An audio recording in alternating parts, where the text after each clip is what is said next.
দেশের ৮টি অঞ্চলের উপর দিয়ে রাত ১টার মধ্যে সর্বোচ্চ ৬০ কিলোমিটার বেগে ঝড়ো হাওয়া ও বজ্রসহ বৃষ্টির পূর্বাভাস দিয়েছে আবহাওয়া দপ্তর। এসব এলাকার নদীবন্দরগুলোকে ১ নম্বর সতর্ক সংকেত দেখাতে বলা হয়েছে।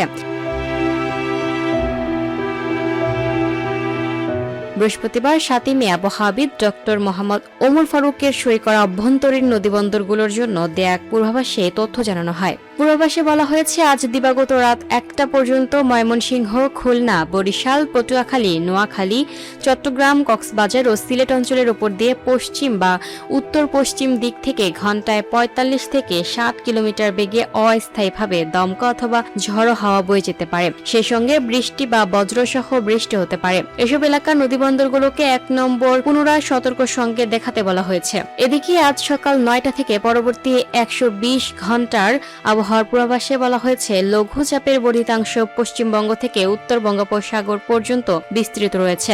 এর প্রভাবে আগামী ২৪ ঘন্টায় রাজশাহী ও খুলনা বিভাগের কিছু কিছু জায়গায় এবং রংপুর, ঢাকা, চট্টগ্রাম, ময়মনসিংহ, বরিশাল ও সিলেট বিভাগের ২-১ জায়গায় অস্থায়ীভাবে দমকা বা ঝড়ো হাওয়া এবং বিদ্যুৎ চমকানো সহ বৃষ্টি বা বজ্রসহ বৃষ্টি হতে পারে। এ সময় সারা দেশে দিন ও রাতের তাপমাত্রা সামান্য বাড়তে পারে বলে জানিয়েছে আবহাওয়া অফিস। আগামী কয়েকদিন তাপমাত্রা বৃদ্ধির এই প্রবণতা অব্যাহত থাকতে পারে। Lucky Akter, up to date news, Dhaka.